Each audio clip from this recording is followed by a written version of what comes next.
Dan ternyata ketika saya buka laundry terus berkembang dan alhamdulillah ternyata pendapatan saya atau penghasilan saya itu jauh lebih besar dari ketika saya bekerja. Seperti itu. Dan akhirnya saya mantapkan diri untuk berusaha laundry dan kita coba ekspansi di usaha laundry ini. Peak seasonalnya, peak season daripada karpet ini sebenarnya waktu pas COVID. Pas COVID ya? Pas COVID itu hampir 2-3 kali lipat omset kita untuk karpet ya. Akhirnya ternyata itu benefit yang memang tidak terasa.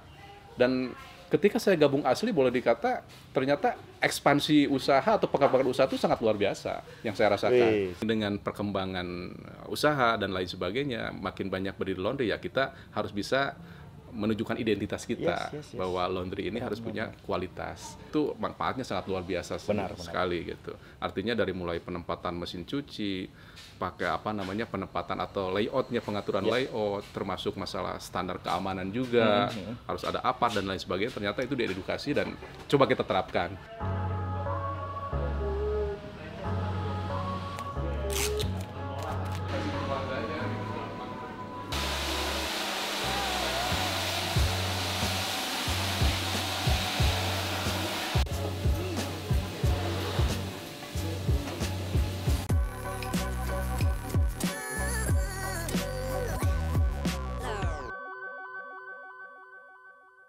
Yes, kembali lagi. Hari ini kita akan berbincang-bincang, buka-bukaan tentang bisnis laundry.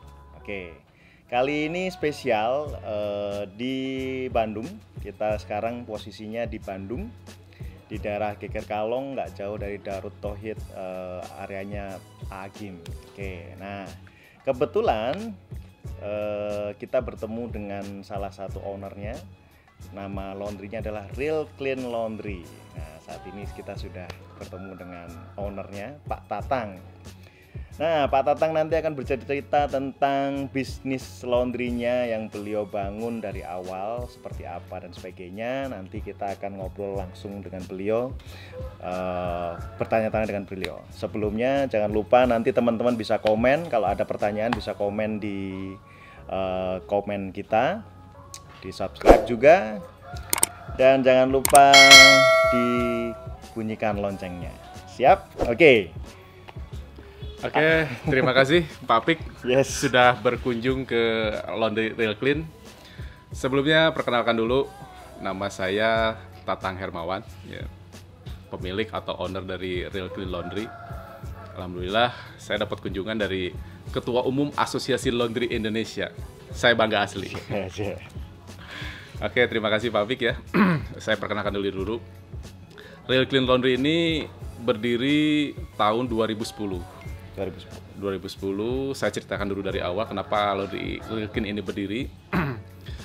Dulu ketika saya masih bekerja, Pak Pik ya, masih bekerja tahun 2005 lah saya bekerja, sampai dengan tahun 2010 saya bekerja, dan ketika bekerja pun saya sudah merintis laundry. Karena kebetulan di lingkungan saya ini adalah lingkungan kampus dan lingkungan pesantren Darut Tauhid Bandung ya. Di sini ada kampus Universitas Pasundan dan Universitas Pendidikan Indonesia yang ternyata di sini ada potensi untuk laundry karena segmentasinya adalah mahasiswa. Seperti itu. Terus ya alhamdulillah sampai dengan hari ini atau sampai dengan saat ini ada beberapa cabang yang sudah kita buka, kurang lebih sekitar ada 2 cabang, dan kita juga ekspansi di laundry karpet dan laundry sepatu. Seperti itu. Di samping itu ada laundry ya, laundry satuan juga ada, terus laundry cuci sofa sama spring bed juga kita coba garap juga, seperti itu. Sofa spring bed. Menarik. Seperti itu. Jadi dari tahun 2010 ya Pak? 2010, sekarang berarti udah 10 tahunan 10 ya? tahunan. 10 tahun udah berjalan. Nah konsep bisnisnya sendiri sebenarnya berarti kan bukan hanya laundry kiloan ya? Laundry satuan juga, laundry karpet juga. Nah, segmen marketnya tadi selain anak-anak kampus apa aja Pak? Untuk kebetulan kalau di sini laundry kebetulan tempat saya itu ada di perumahan padat penduduk. Oke. Jadi segmentasinya selain mahasiswa adalah perumahan penduduk yang atau rumah tangga lah, kalangan rumah tangga. Dan itu memiliki potensi yang cukup lumayan besar juga. Dan ternyata memang itu perlu waktu juga untuk bisa teredukasi seperti itu. Kalau mahasiswa sama pekerja itu sudah teredukasi sudah sejak lama. Yes. Tapi kalau untuk rumah tangga, semakin banyaknya laundry, ternyata itu semakin bagus. Semakin bagus ya. Semakin teredukasi masyarakat untuk laundry yes. seperti itu. Yang dulu mungkin segmen kita hanya mahasiswa terus sama pekerja yang bekerja, tapi ternyata sekarang karena semakin banyak laundry, orang makin banyak nge-laundry ke yang terdekat, akhirnya rumah tangga pun sekarang sudah beralih ke laundry seperti itu. Jadi saya senang teman-teman yang buka laundry itu akan semakin bagus, semakin banyak semakin bagus karena segmentasinya semakin luas. Keren. Cara berpikirnya keren ya teman-teman ya. Biasanya kan kalau buka bisnis atau bikin laundry itu sebisa mungkin jangan banyak kompetitor. Nah ini kalau Pak Tatang beda nih, semakin banyak laundrynya semakin bagus karena memang akhirnya masyarakat teredukasi ya. Betul. Mencucilah ke laundry karena bisa hemat energi, hemat listrik, Betul. hemat pengeluaran dan sebagainya karena di laundry sudah teredukasi semuanya dengan baik. Oke, menarik banget. Nah, kalau boleh tahu Pak, sebelum COVID sama setelah COVID PSBB seperti ini ada imbasnya nggak sih Pak? Kalau imbas dari COVID-19 ini sebenarnya kalau bisa dilihat itu bukan hanya laundry. Hampir seluruh segmentasi dan lini usaha yang ada, bukan hanya di Indonesia malah, di dunia itu terkoreksi semua lah gitu. Artinya mengalami penurunan baik itu omset ataupun ekspansi dan lain sebagainya, yang intinya bahwa laundry pun sama seperti itu.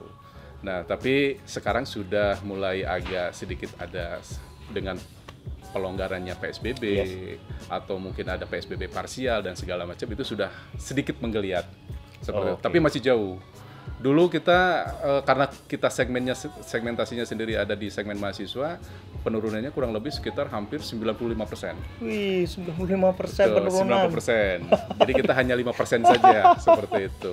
Tapi sekarang sudah agak naik ke 20% lah. Seperti itu. Sudah mulai naik ke 20%. Sudah 20%. Tapi memang saya punya asumsi bahwa ini kampus masih libur, tapi nanti bulan Agustus sudah mulai masuk, saya rasa mungkin di angka 80% sudah bisa sampai.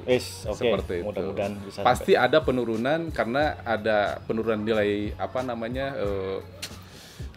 disebutnya apa ya? Daya beli pasti turun gitu. Paling penurunannya sekitar 10-20%. Seperti itu prediksi saya. Jadi 80% masih kita dapat lah. Artinya bahwa jangan khawatir bahwa usaha laundry itu usaha yang punya prospek yang sangat bagus. Terus terang, saya cerita sedikit ya. Silakan. Saya cerita sedikit. Tahun 98 saya lulus kuliah. Saya bekerja di kantor hukum ya sebagai lawyer selama 7 tahun. Ya, Farhad Abbas itu teman saya juga seperti itu. Saya satu kantor dengan Farhad Abbas dulu. Farhad Abbas. Nah, setelah 2005 saya bekerja di bank 2005 sampai terakhir tahun 2015 seperti itu. Gaji saya juga dan posisi saya juga di perbankan ya pada saat itu menempati area manajer di Bank Mega saya waktu itu.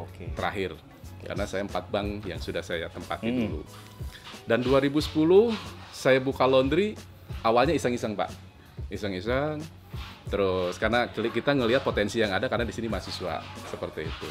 Dan akhirnya setelah 2015 saya melihat potensi yang sangat luar biasa dari laundry. Akhirnya saya keluar kerja.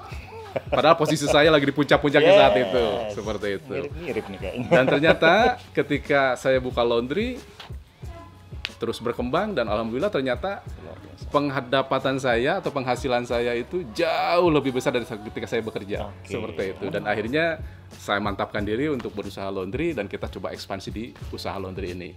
Untuk teman-teman yang belum buka laundry, silakan buka laundry seperti saya. Keren, jangan lupa ya teman-teman. Ini sudah ada bukti bahwa Pak Tatang tadi sebelumnya adalah profesional, kerja kantoran juga. Beliau akhirnya coba usaha laundry itu awalnya cuman iseng ya Pak? Iseng, tambah penghasilan dan sebagainya. Ternyata setelah diseriusin, penghasilannya beberapa kali lipat dari ngantornya dulu padahal saat itu manajer ya Pak? Betul, area manajer. Area manajer, luar biasa. Nah kalau boleh tahu berapa Pak tadi omsetnya kira-kira kalau sebelum COVID Pak? Sebelum COVID, kalau totally ya rata-rata tuh per hari itu kurang lebih sekitar 300 kilo kita masuk. 300 kilo. Kalau seasonal di weekend kurang lebih sekitar 400 sampai 500 kilo. Masuk sampai 500 kilo per hari. Per hari. Oke. Dari 2 outlet ya. Dari dua outlet. Dari dua outlet. Oke. Karena kita workshopnya di sini, kita punya outlet yang memang display saja. Oke, berarti di sana nggak ada mesin ya Pak? Nggak ada. Konsepnya nggak ada berarti central workshop Central di sini workshop, aja ya. betul. Jadi semua terpusat Seperti cluster lah. Yes. Kenapa Pak konsepnya seperti itu Pak? Konsepnya karena satu kebetulan saja sih, karena memang kita punya tempat yang memang tidak sewa untuk workshop. Kebetulan saya tempatnya di rumah, workshop saya tuh di atas rumah, di bawah itu adalah workshop, termasuk di halaman belakang. Nah, kenapa saya bikin konsep yang sifatnya central workshop ini? Saya terinspirasi dengan ketika saya dulu bekerja. Saya dulu bekerja di sebuah perusahaan, saya sebutkan lah Bank Danamon, saya dulu di Bank Danamon. Dan di situ terbentuk-bentuk unit-unit usaha atau unit-unit kantor-kantor unit seperti itu. Dan dibawahi oleh klaster. Jadi disebutnya satu klaster dibawahi oleh cluster manager pada saat itu. Dan ternyata satu cluster manager ini membawahi kurang lebih sekitar 7 sampai 8 unit. Gitu. Dan ternyata itu lebih efektif. Cost-nya lebih kecil. Seperti itu. Jadi ini hanya sebuah tips saja dari saya, kalau teman-teman mau buka laundry yang konsepnya adalah central workshop itu lebih efektif karena cost-nya akan lebih rendah seperti itu. Karena ketika kita akan membuka suatu laundry yang memang di situ ada konsepnya adalah ada mesin, ada dan lain sebagainya, itu dari mulai listrik, pasang mesin, instalasi dan lain sebagainya itu cost-nya jauh lebih besar dibanding kita punya satu workshop yang besar dan kita punya outlet yang kecil-kecil seperti itu. Iya teman-teman, itu poin yang baik lagi bahwa tidak harus membuka laundry itu pakai cabang sendiri. Jadi semuanya ada mesin, ya itu plus minus sih sebenarnya. Tapi yang disampaikan Pak Tatang kan berdasarkan dari pengalaman, by experience ya. Bahwa kalau bikin central workshop didukung oleh outlet drop point, beliau lebih optimal tadi dalam segi cost ya. Di sisi yang lain menurut saya tambahannya adalah karena kualitas. Jadi lebih bisa menjaga kualitas kalau central workshop. Jadi outlet yang lain akhirnya kualitasnya sama. Jadi nggak outlet A, outlet B beda kualitas dan sebagainya. Harganya juga bisa disetarakan. Tadi bisa dibilang bahwa per hari bisa 500 kilo kalau pada waktu weekend, jadi emang luar biasa. Tempatnya kan kita lihat sendiri ya, gede banget, tapi emang di masa COVID sempat drop. Ini tapi sekarang sudah mulai merangkak naik. Dan tadi Pak Tatang bilang sampai 20% ya. Jadi sudah mulai bagus. Ya memang tantangannya kalau daerah kampus itu masalahnya ya itu. Kalau anak-anak kampus lagi libur ya sudah. Ya istirahat dulu lah. Ya, betul. Istirahat dulu. Nah, berarti sekarang berarti sudah naik sekitar 20%. Berarti udah oke lah. Ya mudah-mudahan nanti pas buka bulan Agustus, kampus dan pesantren ya Pak di sini, area santri, mudah-mudahan lebih bagus lagi nanti di sana. Apa aja Pak tadi selain kiloan, kalau untuk satuan sendiri gimana Pak? Seperti karpet, sepatu, terus misalnya bed cover, apakah memang di situ ada penurunan atau memang sekarang sudah naik juga? Atau dari segi pricing berapa misalnya boleh kalau memang boleh dibuka Pak tadi Pak? Boleh. Kalau untuk laundry satuannya ya, ada laundry untuk wet cleaning ya, kita lebih ke wet cleaning. Kalau dulu ya ada bahasanya dry clean lah, tapi dry cleannya ya dry cleanan lah seperti itu. Ternyata pada kenyataannya tetap cuci basah juga. Cuman kita lebih ke pemilihan semakelnya aja yang berbeda seperti itu. Dan untuk selanjutnya untuk laundry satuannya kita punya laundry carpet, punya laundry sepatu juga. Terus ada laundry yang lain seperti bed cover dan lain sebagainya, itu yang sifatnya satuan lah seperti itu. Dan untuk COVID kemarin, ya sekarang juga sih masih terdampak juga. Kalau untuk karpet lebih kecenderungannya agak lebih ada penurunan tapi tidak signifikan. Seperti itu. Penurunannya kurang lebih sekitar 10 atau 20% lah penurunannya. Jadi masih ada omset kita tuh 80% dari karpet seperti itu. Nah, cuman peak seasonalnya, peak season daripada karpet ini sebenarnya waktu pas COVID. Pas COVID ya. Pas COVID itu hampir 2 sampai 3 kali lipat omset kita untuk karpet ya. Tapi kalau sekarang sudah kembali lagi normal lagi gitu. Walaupun memang ada penurunan sedikit lah, kita 10 sampai 20%, tapi ya masih stabil lah untuk karpet. Ya, alhamdulillah lah kita masih bisa menutupi cost untuk operasional ini dari karpet sebenarnya. Seperti itu. Nah, harga karpet di kita ada beberapa macam varian. Mungkin untuk spesial untuk karpet masjid ya kita harganya jauh di bawah dibanding harga yang normal gitu ya. Khusus untuk karpet-karpet tempat ibadah harganya 10.000 per meter. Seperti itu. Kalau normal? Kalau normal untuk masjid tetap sama seperti berapa? Itu. 10.000. 10.000. Tapi kalau misalkan masjid, ada minta diskon lagi ya kita kasih minimal atau maksimal di 7.500.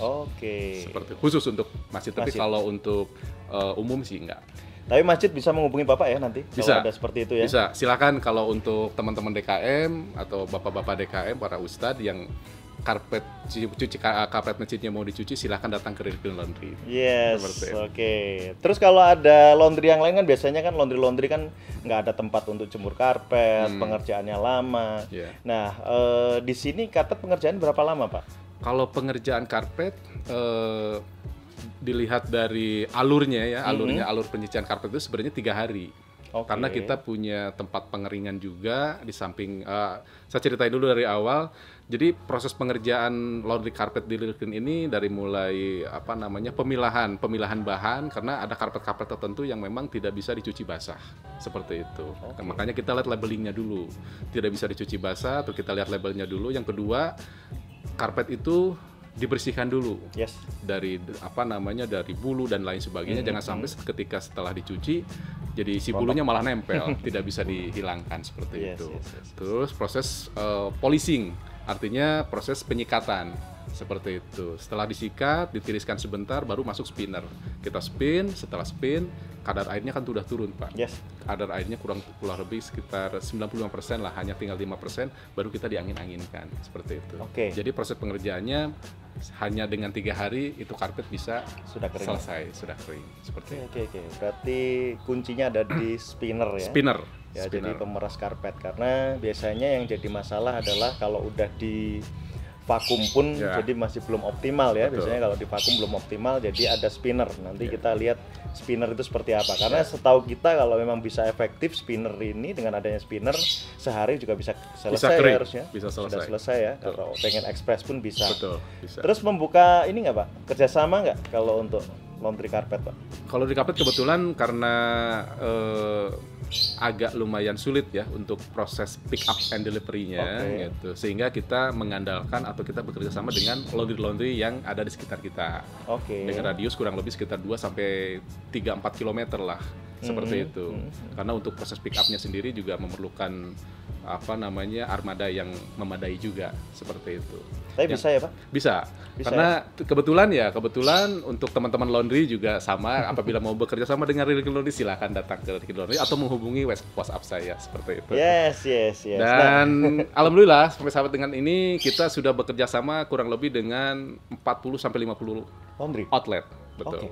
Yang ada di sekitaran Geger Kalong sampai dengan Ciberem Cimahi. Seperti itu.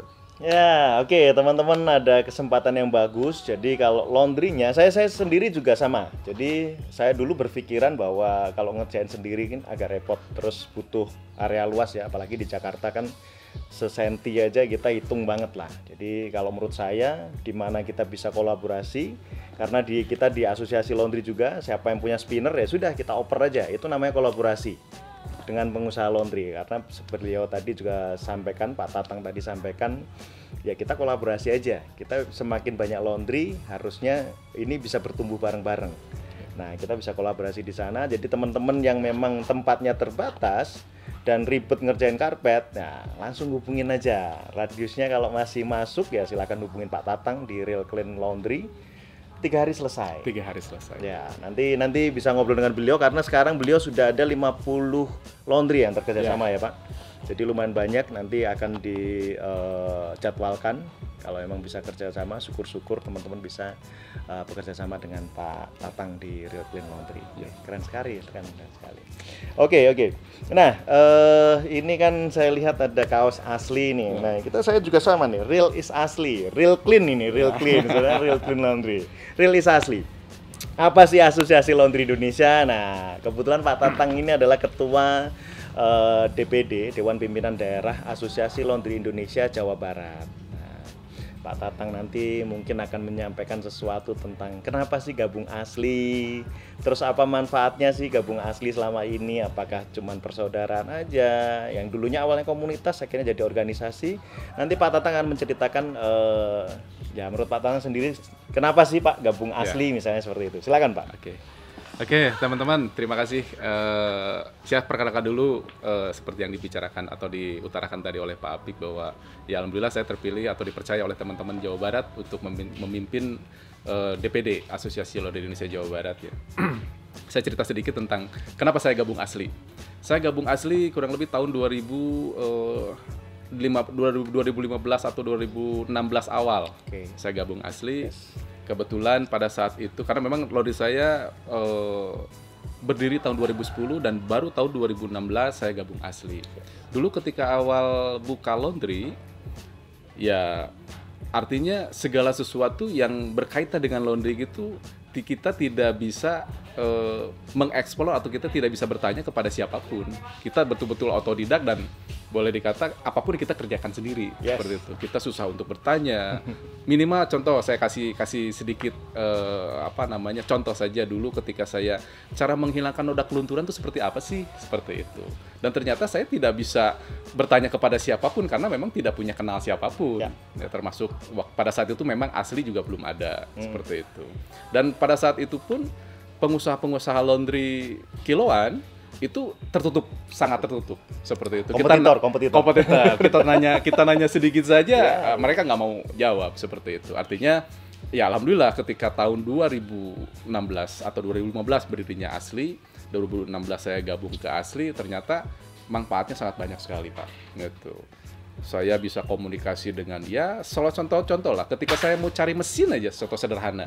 Ketika saya beli mesin pasti nyarinya ke kalau di Bandung tuh jalan ABC gitu. Dan harganya ya cukup lumayan mahal, terus maintenance-nya juga kadang-kadang ya repot juga seperti itu. Tapi ternyata ketika kita gabung asli banyak informasi yang diberikan oleh teman-teman. Masalah mesin lah, masalah spare part dan lain termasuk servis dan lain sebagainya, termasuk chemical juga gitu. Yang akhirnya ternyata itu benefit yang memang tidak terasa. Dan ketika saya gabung asli boleh dikata ternyata ekspansi usaha atau pengembangan usaha itu sangat luar biasa yang saya rasakan. 2015 saya gabung asli, ketika pada saat itu omset ya boleh dikata mungkin 50-70 kilo, tapi ketika gabung asli semakin berkembangnya ilmu dan lain sebagainya gitu, karena kita banyak bertanya juga yang akhirnya ujung-ujungnya laundry kita semakin berkembang, alhamdulillah Pak. Seperti itu. Makanya terus terang saya hutang budi sama asli. Seperti itu. Makanya apapun juga yang saya lakukan sekarang demi asli. Ya asik, demi asli. Saya juga sama berhutang budi Pak sama asli Pak. Nah, makanya kita pengabdian lah di Asosiasi Laundry Indonesia saat ini. Kita sharing-sharing dengan teman-teman, termasuk di channel ini kita mau sharing, belajar bareng ya teman-teman. Jadi kita nggak menggurui, tapi ini berdasarkan experience, the real experience. Jadi pengalaman nyata yang dialami oleh teman-teman yang tergabung di asli ya. Kebetulan hari ini kita bisa ngobrol langsung spesial dengan Ketua DPD Jawa Barat. Beliau ada waktu ya, kita berterima kasih banget dengan Pak Tatang dan Bu Jenny yang sudah menyambut kita di sini. Nah, yang terakhir Pak Tatang, saya mau berbicara tentang sebenarnya kalau Pak Tatang ditanya Real Clean ini keunggulannya apa sih? Atau diferensiasinya dengan laundry lain apa Pak kira-kira? Oh iya, oke, terima kasih. Real Clean Laundry ini saya bangun lah ya, saya bangun dengan suatu konsep yang sangat sederhana sebenarnya. Karena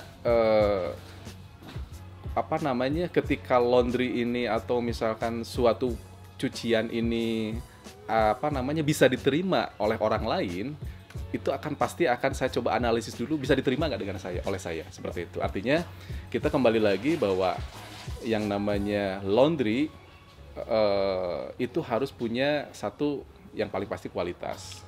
Nah, kualitas itu kan dalam artian dalam arti universal lah seperti itu. Kualitas itu bisa dilihat daripada satu mungkin bersihnya, yang kedua rapihnya, yang keempat mungkin pelayanannya, terus yang kelima mengenai masalah chemicalnya dan lain sebagainya, itu akan saling mendukung seperti itu. Artinya bahwa laundry Lirclean punya customer yang loyal karena memang kita punya kualitas. Nah, kenapa atau misalkan harus apa kualitas apa yang memang bisa dijual kepada customer ini? Itu tadi dari mulai alur dari para pengerjaan, chemical dan lain sebagainya. Yang terakhir adalah bahwa Lirclean Laundry menempatkan satu orang pegawai yang memang khusus untuk melihat kualitas atau quality control QC. Jadi ada QC-nya. Ketika dari pencucian sampai dengan mau packing itu ada QC-nya, Pak. Seperti itu. Apakah misalkan si cucian ini masih bau, apakah cucian ini masih kotor atau kurang rapi, itu dikembalikan lagi, Pak, ke belakang untuk dikerjakan ulang. Seperti itu. Itu yang menjadi ciri khas kenapa Lirclean Laundry ini punya customer yang loyal seperti itu. Karena seiring dengan perkembangan usaha dan lain sebagainya, makin banyak berdiri laundry, ya kita harus bisa menunjukkan identitas kita bahwa laundry ini harus punya kualitas. Dan alhamdulillah di laundry di Asli sendiri juga ada yang disebut dengan bidang standarisasi, Pak. Kebetulan Pak Yudhistira, Ibu Widya sudah berkunjung ke sini berbicara mengenai masalah standarisasi gitu. Dan alhamdulillah itu manfaatnya sangat luar biasa sekali gitu. Artinya dari mulai penempatan mesin cuci, pakai penempatan atau layoutnya, pengaturan layout, termasuk masalah standar keamanan juga, harus ada apa dan lain sebagainya. Ternyata itu diedukasi dan coba kita terapkan. Dan alhamdulillah itu setelah kita terapkan, ya ternyata alurnya semakin baik gitu. Alur pengerjaan laundry di kita seperti itu, Pak. Oke, Pak Tatang, keren banget informasi yang disampaikan tadi terkait keunggulan dari Lirclean apa sih? Lebih ke quality control. Jadi tadi menerapkan quality control, terus ketepatan waktu. Jadi pelayanan itu penting, tepatan waktu itu penting, karena di laundry itu kalau cuman bersih, wangi, rapi itu udah standar. Di laundry itu udah pasti harus seperti itu standarnya laundry. Tapi kalau udah tepat waktu, pelayanan yang baik, jasa layanan lengkap, itu jadi satu keunggulan yang membedakan antara laundry yang tergabung asosiasi laundry dengan yang tidak. Itu akan menjadi perbedaan. Seperti tadi disampaikan juga bahwa di Asli juga sudah ada tim standarisasi. Kita coba membuat standarisasi laundry yang sesimpel mungkin.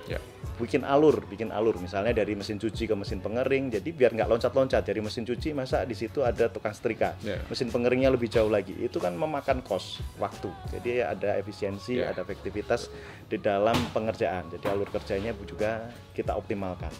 Itulah itu yang disampaikan bahwa ada manfaat saat kita gabung di Asli, Asosiasi Laundry Indonesia. Oke. Terima kasih banyak Pak Tatang atas segala informasinya. Kita dapat kesempatan yang spesial banget hari ini bisa ketemu dengan teman-teman Asli Jabar nih yang lagi ngumpul juga di sini. Nanti kita ngobrol sekilas lah dengan teman-teman Asli Jabar juga bisa. Terus saran-sarannya apa, Pak? Sebelum penutupan kita tutup, saran-saran buat teman-teman di sana untuk bisnis laundry seperti apa atau apa yang harus dilakukan oleh kita ini. Oke, terima kasih ya. Untuk teman-teman terutama yang mau usaha laundry ini, teman-teman yang mau buka laundry, saya sarankan teman-teman gabung Asli dulu. Seperti itu, gabung Asli dulu karena ilmunya di situ sangat luar biasa. Karena di Asli itu sendiri teman-teman bisa belajar banyak ya. Jadi saya sarankan kalau mau buka laundry gabung Asli dulu, baru buka laundry seperti itu. Atau mungkin beriringan ya, seperti itu. Terus untuk teman-teman di Asli juga marilah kita